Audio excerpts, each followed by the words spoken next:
भारत हमेशा से ही महान रहा, जिसके पीछे इसका गौरवशाली इतिहास रहा है। इस धरती पर अनेकों शूरवीर और वीरांगनाएं पैदा हुईं, जिन्होंने समय समय पर देश के लिए कई लड़ाइयाँ लड़ी। ऐसी ही एक लड़ाई 1971 में हुई, जब एक छोटे से गांव की 300 औरतों ने ऐसा कारनामा कर दिखाया जो ना कभी किसी ने देखा था और ना ही ऐसा सुना था। लेकिन शुरू करने से पहले अगर अभी तक आपने हमारे चैनल जुगलबंदी को सब्सक्राइब नहीं किया तो सब्सक्राइब कर लें। दो देशों की आपसी दुश्मनी ने एक ऐसे युद्ध को अंजाम दिया जिसे आज पूरी दुनिया इंडो पाक वॉर 1971 के नाम से जानती है। पाकिस्तान इस युद्ध को किसी भी हालत में जीतना चाहता था। इस युद्ध को जीतने के लिए पाकिस्तान ने ऑपरेशन चंगेज़ खान को अंजाम दिया। 3 दिसंबर 1971 को पाकिस्तान ने फॉरवर्ड फील्ड पर बम गिरा दिए। भारत इस युद्ध में इन्हीं एयरफील्ड का इस्तेमाल कर रहा था। इन्हीं एयरफील्ड में से एक एयरफील्ड गुजरात का भुज भी था, जो पाकिस्तान से काफ़ी पास था। 8 दिसंबर 1971 की रात को पाकिस्तान ने भुज पर 14 नापाउम बम बरसाए, जिसने भुज की हवाई पट्टी को बेकार कर दिया, जिसके कारण भारतीय लड़ाकू विमान उड़ान नहीं भर सके।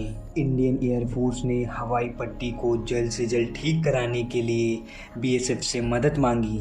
बीएसएफ के 110 सोल्जर्स ने हवाई पट्टी को ठीक करने का काम शुरू किया, लेकिन समय बीत रहा था और हवाई पट्टी को जल्द से जल्द ठीक करना ज़रूरी था।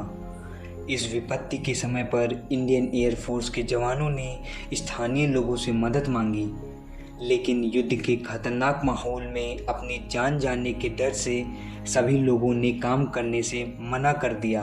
उस संकट के समय पर इंडियन स्क्वाड्रन लीडर विजय कार्निक ने पास के एक छोटे से गांव माधवपुर के लोगों से मदद मांगी। तब माधवपुर की 300 महिलाओं ने इंडियन एयरफोर्स की मदद करने के लिए अपने घरों से बाहर निकलने का फैसला लिया।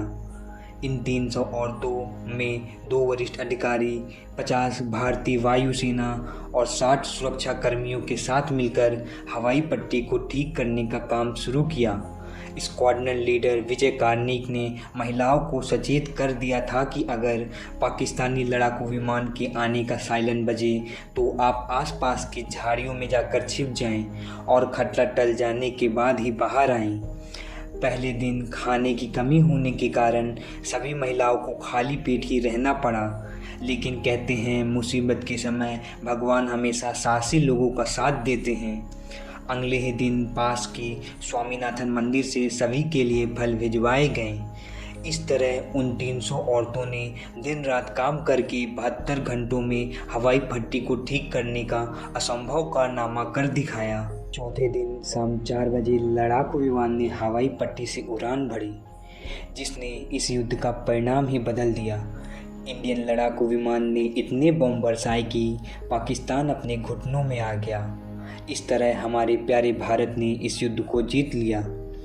युद्ध के बाद अहमदाबाद मिरर से बात करते हुए वलमाई साहनी कहती हैं वह किसी सैनिक से कम महसूस नहीं कर रही।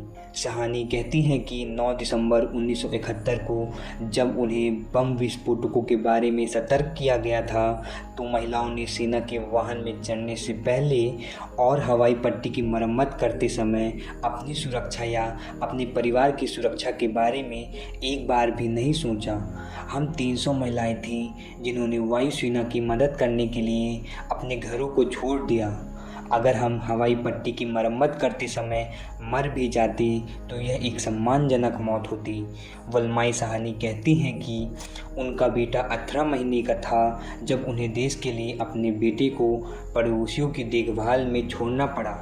जब पड़ोसियों ने पूछा कि अगर उन्हें कुछ हो गया तो उनकी बेटी की देखभाल कौन करेगा, तो उनके पास कोई जवाब नहीं था। मैं केवल इतना जानती थी कि मेरे प्यारे देश को मेरी ज़रूरत थी।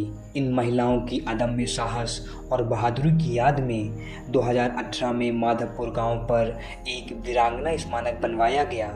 यह पहली बार हुआ जब आम नागरिकों के सम्मान में एक स्मारक बनवाया गया। मेरे प्यारे भाइयों और बहनों, अगर कभी आपको अपने प्यारे देश के लिए जान देने का अवसर मिले तो आप क्या करेंगे? हमें कमेंट कर बताएं और इस वीडियो को अपने फ्रेंड फैमिली के साथ ज़रूर शेयर करें और हमारे चैनल जुगलबंदी को सब्सक्राइब करें।